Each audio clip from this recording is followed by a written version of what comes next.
Bonjour et bienvenue dans Coder c'est cool. Je suis Hugo Tachet, développeur web et mobile, et aujourd'hui c'est le premier épisode de DevTalk. Alors qu'est-ce que c'est DevTalk? Et ben en fait ça va juste être un sujet, comme ça de temps en temps, autour duquel on va discuter, et je vais vous donner mon point de vue, en fait c'est ça que je veux partager avec vous. Et aujourd'hui, voilà, on va parler de devenir riche avec une application, parce que ça peut rendre fou certains, je vous le dis.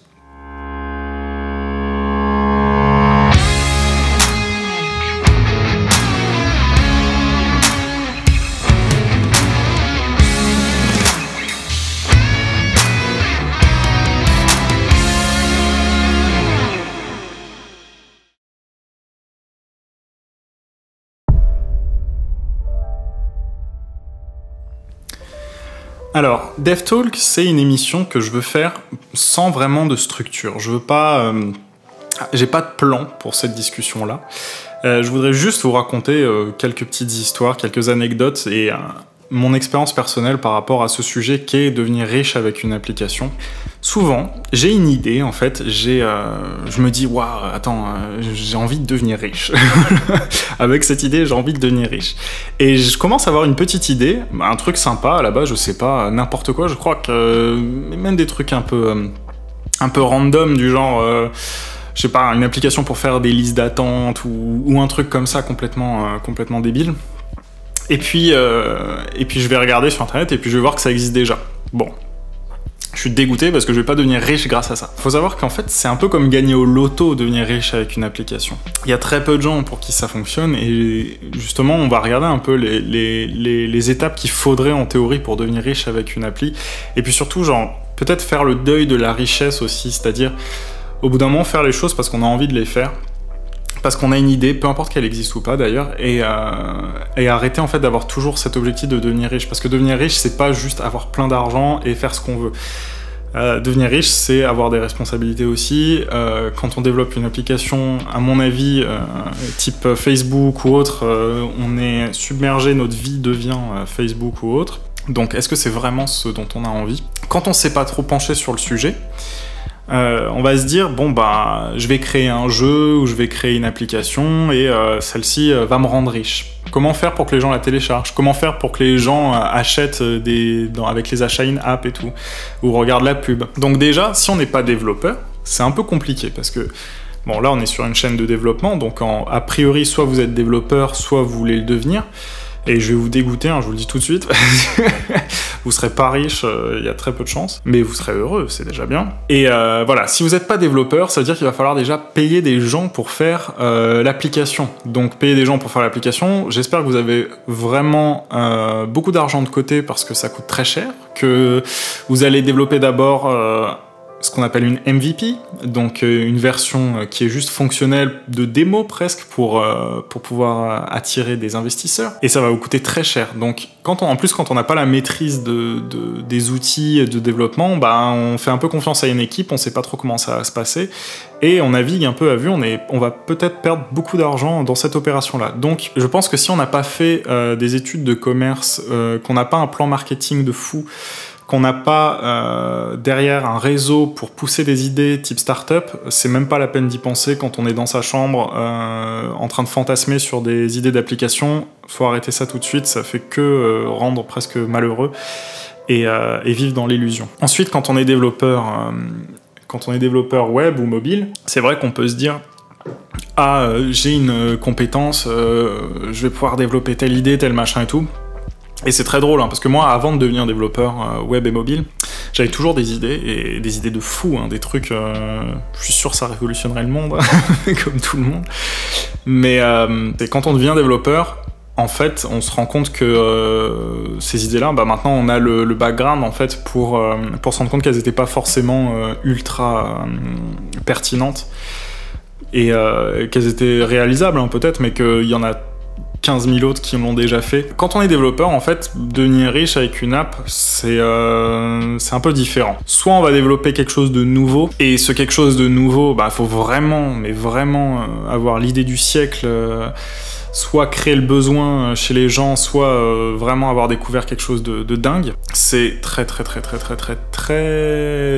compliqué. À mon avis, c'est très rare quand ça arrive. Même les gros aujourd'hui n'ont rien inventé. Ils ont fait que reprendre des choses et en faire la synthèse, notamment Steve Jobs, c'est ce qu'il faisait. Hein. Steve Jobs, il a synthétisé en fait les choses qu'il voyait autour de lui, de l'émergence des micro-ordinateurs. Il avait autour de lui des gens qui étaient très compétents. Steve Wozniak, par exemple, qui était le vrai ingénieur au début de chez Apple. Steve Jobs, c'est un génie, c'est sûr, il n'y a rien à dire, mais il a eu beaucoup de chance aussi. Et Mark Zuckerberg, il a eu beaucoup de chance aussi. Ils ont tous eu beaucoup de chance, ils ont été là au bon moment. Il fallait bien qu'il y ait une personne qui le fasse, donc ça a été eux. C'est juste ça qu'il faut se dire. Il n'y a pas de... C'est pas non plus je sais pas, c'est pas des dieux, ces gens-là. C'est ça qu'il faut bien comprendre, c'est pas des dieux. Mais c'est pas parce que c'est pas des dieux et que vous l'êtes pas non plus que vous allez accéder au même statut qu'eux. Donc voilà, soit on reprend une application, soit on a une idée. On va évacuer ça parce que c'est très compliqué. Donc, on reprend une application, on synthétise des choses, on fait quelque chose de nouveau. Y a des marchés qui sont complètement bouchés. Dans les jeux vidéo, on a vu les jeux mobiles, c'est complètement bouché parce que voilà, il y a eu tous les types de Candy Crush, tous les types de Flappy Bird, de tout ça. Il y a toujours des clones, des milliers de clones. Donc soit vous reprenez ça et vous risquez de vous faire avoir aussi par la propriété intellectuelle. Soit vous créez quelque chose d'intéressant, vous refaites l'interface je sais pas, d'un lecteur de musique ou d'un truc comme ça, et ça marche du feu de Dieu, et c'est encore une fois très rare, et il faut relativiser beaucoup là-dessus, parce que je vais vous expliquer maintenant mon point de vue sur pourquoi une application devient un best-seller, et pourquoi elle rend riche ses créateurs. La première question qu'on se pose, c'est « Mais mon application, comment je fais pour qu'elle soit numéro 1 des tendances? Comment je fais pour que les gens puissent la voir ?» Et en fait, il est juste là le problème. C'est « Oui, c'est bien, t'as fait la meilleure application du monde, t'as une idée révolutionnaire, tu vas changer le game totalement. C'est bien, maintenant comment tu fais pour que les gens la téléchargent? Ok, t'as les 5 personnes de ton entourage qui l'ont testé, qui sont convaincus que tu vas changer le monde aussi et que ça va tout tuer. Et voilà, bah moi non plus, je sais pas comment on fait pour l'instant pour, sans rien, mettre son application au top des charts. Tout simplement parce que ceux qui le font, ils ont un budget en fait, ils ont un budget marketing de fou. Faut savoir qu'il y a des entreprises quand même, comme Uber, Deliveroo, Airbnb.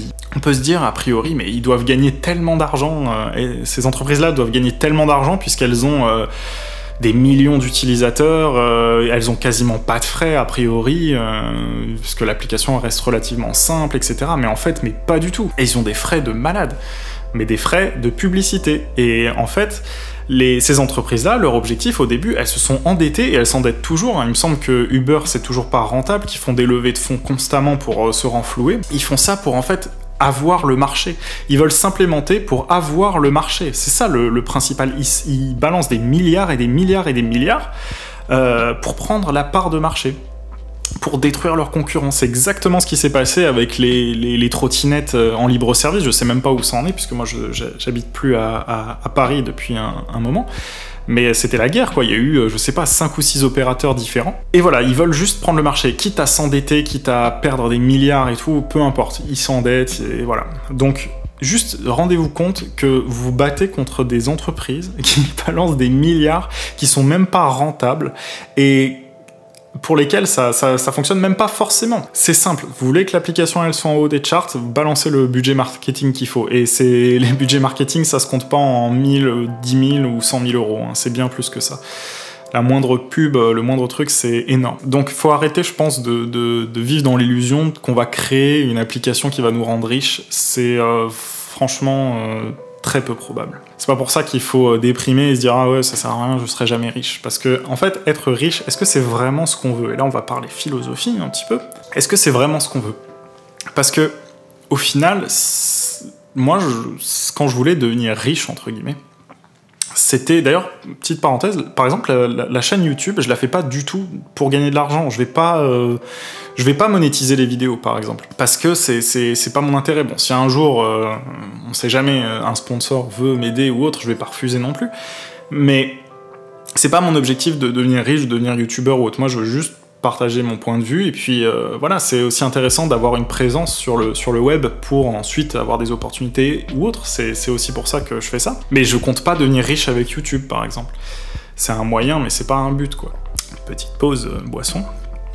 Est-ce qu'on veut vraiment devenir riche avec une application? Est-ce qu'on veut vraiment devenir millionnaire, milliardaire comme ça? Moi aussi, à l'époque, je me disais, bon, le moyen d'être le plus heureux possible, c'est d'avoir autant d'argent qu'on veut, etc. Je pense qu'en fait, ce qu'on recherche par rapport à ces idées-là, c'est juste d'avoir une sécurité financière suffisante pour plus avoir à penser à l'argent, en fait.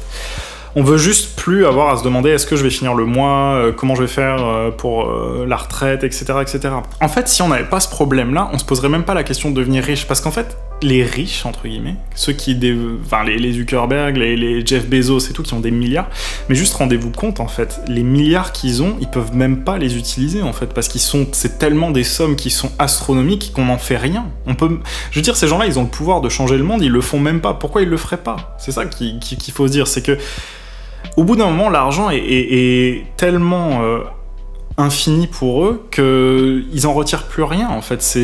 Ils ont juste plus la notion et le risque de tout perdre. Enfin, si, ils ont le risque de tout perdre, mais ils ont plus la notion de pauvreté, entre guillemets. Ils se posent pas la question, est-ce que demain j'aurai assez pour payer mon loyer ou ma bouffe? Et je pense que c'est juste ça qu'on recherche, en fait. Donc, devenir développeur, c'est vraiment une bonne idée pour ça, parce que je pense que c'est encore un marché qui est très porteur en termes d'emploi. On trouve beaucoup d'offres d'emploi, on n'a pas de souci quand on est un bon développeur pour trouver un job. C'est des jobs qui payent bien et qui peuvent rendre heureux. C'est-à-dire que si au bout de 5 ans, on se retrouve avec un salaire je sais pas, avoisinant les 2500, 3000 euros, en province, ou même plus, 3500, 4000 à Paris, mais dites-moi, on a besoin de quoi de plus, en fait? Parce que, je veux dire, la vie d'un chef d'entreprise, elle est pas marrante, hein, vraiment. La vie d'un chef d'entreprise, ça se résume à quoi? On va faire un peu le parcours imaginons, je crée une application et je deviens riche, entre guillemets, avec. Alors, j'ai eu l'idée, moi je suis développeur, donc je vais la coder. Et ça y est, je mets la machine en route. Alors la machine en route, ça veut dire quoi? Ça veut dire que bon, j'ai une MVP, j'ai développé une MVP, j'ai une super idée, et je vais devoir avoir mon budget marketing dont on parlait avant, et je vais devoir avoir mon budget pour monter ma boîte. Je vais aller voir des investisseurs, je vais avoir soit des business angels, soit des fonds d'investissement, et ces fonds d'investissement, en fait, ce qu'ils vont me dire, bon bah ouais, super, ton idée elle est cool, on en a 10 autres derrière, et tu vas être dans cette pool de startups qu'on va aider. Donc nous, on est prêt à te lâcher, je sais pas, mais même des sommes importantes, on est prêt à te lâcher 500 000 € pour que tu fasses ton entreprise. Par contre, on veut, dans 2 ans, on veut sortir du deal, nous, dans 2 ans. Donc c'est-à-dire, dans 2 ans, on revend nos parts, donc nous, on est prêt à te donner 500 000 € et tu nous donnes, je sais pas, 20% de la boîte, et on veut récupérer notre argent voire avec les intérêts, avec ce que ça a permis de produire, on veut récupérer cet argent dans les 2 ans qui viennent. Il y a toujours des clauses de sortie quand on a des investisseurs. Donc, très bien, vous êtes confiant, enfin moi je suis confiant puisque c'est moi qui le fais là, et je vais accepter l'offre, et voilà. 2 ans plus tard, qu'est-ce qui va se passer? Déjà, j'aurais trimé comme un fou, parce que certes j'aurais eu les 500 000 €, mais je vais me rendre compte que c'est pas si énorme que ça pour faire tout le budget com, le budget machin, les nouveaux employés que j'ai, c'est énormément de stress, parce que maintenant j'ai des gens à charge, je paye des emplois, je paye des CDI, j'ai des engagements financiers vis-à-vis des banques, j'ai fait des emprunts, ceci, cela, c'est très très très stressant les premières années de vie d'une entreprise, d'une start-up, et mon produit en plus n'a plus rien à voir avec ce que j'ai fait au début, c'est-à-dire que mon application, avec 20% de part dans l'entreprise, ils ont un droit de regard, les investisseurs, donc eux ils étaient pas du tout pour telle ou telle fonctionnalité. Au final, ce que je fais, ma start-up, mon produit n'a plus rien à voir avec l'idée que j'avais eue à la base. Voilà, alors ensuite, au moment de la clause de sortie de l'investisseur, il y a 2 choses qui vont se passer. Soit la boîte elle a été rentable, et les investisseurs, ils se disent, bon, ils le savent, hein, c'est ça les statistiques, c'est 1 boîte sur 10 réussit. Il y a 1 boîte sur 10 qui va leur rapporter de l'argent. Donc ce qui va se passer en fait, c'est que si jamais l'investissement qu'ils ont fait ne leur rapporte pas le rendu escompté, en fait ils vont forcer la boîte à vendre ses parts aussi pour récupérer leur investissement. Ils vont forcer la cession en fait de l'activité. Donc elle va être vendue, et elle va souvent être vendue à perte. Et c'est 9 entreprises sur 10 qui subissent ça. Donc c'est-à-dire que même pendant les 2 ans où vous allez trimer, il y a 9 chances sur 10 que ça fonctionne pas. Après, il y a beaucoup d'entrepreneurs qui recommencent, etc. Et au bout d'un moment, ça fonctionne pour eux. On va continuer l'histoire. Ça a marché, les investisseurs sortent du deal, ils ont revendu leur part, des nouveaux investisseurs sont rentrés dans le jeu, on a de moins en moins de prise de décision dans l'entreprise, on a fait rentrer du capital parce qu'il fallait que le budget marketing fonctionne, ceci, cela, l'application fonctionne plutôt bien. Pendant on va dire, allez, il y a 8 ans qui vont s'écouler, donc c'est sur 10 ans. Pendant cette période-là, j'ai fait que travailler. J'ai fait que ça. C'est-à-dire que j'ai été patron de mon entreprise, j'ai été stressé, j'ai fait que travailler 24 heures sur 24, 7 jours sur 7. J'ai pas pris de vacances depuis 10 ans, j'ai pas gagné tant d'argent que ça au final parce que j'ai pas vendu mes parts, je me verse un salaire raisonnable parce que voilà. Et ça déjà c'était le scénario plutôt positif, c'est-à-dire qu'on est dans le 1 sur 10 de l'investisseur. Au bout de 10 ans, ouais, ça commence à vraiment bien marcher. On est vraiment bien, je commence à me faire des salaires de 10-15 000 euros par mois.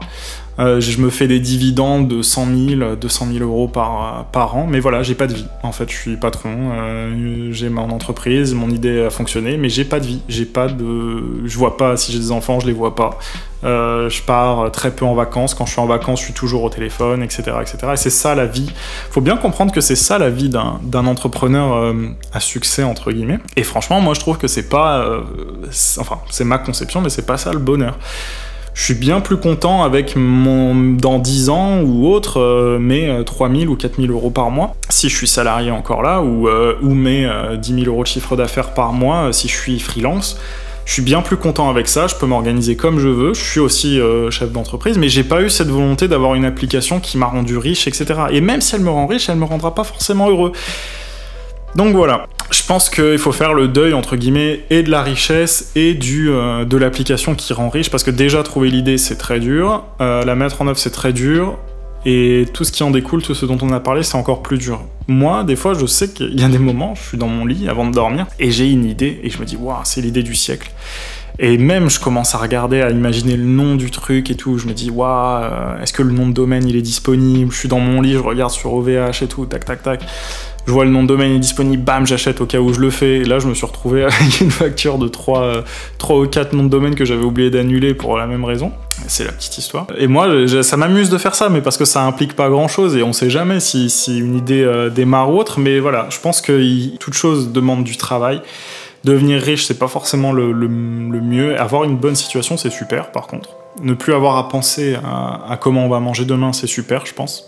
C'est un peu mon point de vue sur devenir riche avec une application. J'espère que ça vous a pas trop démoralisé. Parce que moi, à une époque, ça m'a un peu mis un coup quand même quand j'ai commencé à avoir cette philosophie-là, de me dire, bah ouais, en plus, c'est une question de chance. C'est une question de chance et de circonstances, d'opportunités. Il faut pas reposer, je pense qu'il faut pas rester fixé sur cette idée-là. Si un jour, on a une opportunité qui est intéressante, eh ben, on la mettra en œuvre et on la fera fonctionner et les choses se seront emboîtées comme il faut. Donc, mais il faut pas forcer le destin, il faut pas croire que notre idée, elle est meilleure que celle des 10 000 autres personnes qui l'ont déjà réalisé, qui l'ont réalisé sûrement différemment de nous, mais voilà, il y a beaucoup de gens qui travaillent aussi bien que moi, que vous, que tout le monde, et ces gens-là, c'est pas des Steve Jobs, c'est pas des Zuckerberg, et c'est pas une mauvaise volonté de leur part de pas l'être, c'est juste que c'est en grande partie de la chance, une autre grande partie d'opportunité, une très grande partie de réseau, et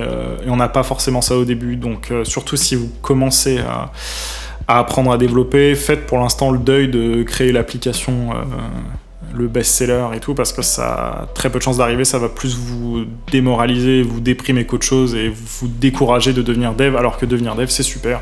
Coder, c'est cool. Donc c'est la fin de ce premier, on peut même appeler ça un petit podcast, quoi, qui s'appelle le Dev Talk, numéro 1. Qui parlait des applications, de devenir riche avec une application, et puis voilà, j'en ferai de temps en temps quand j'ai des idées de discussion, trucs comme ça.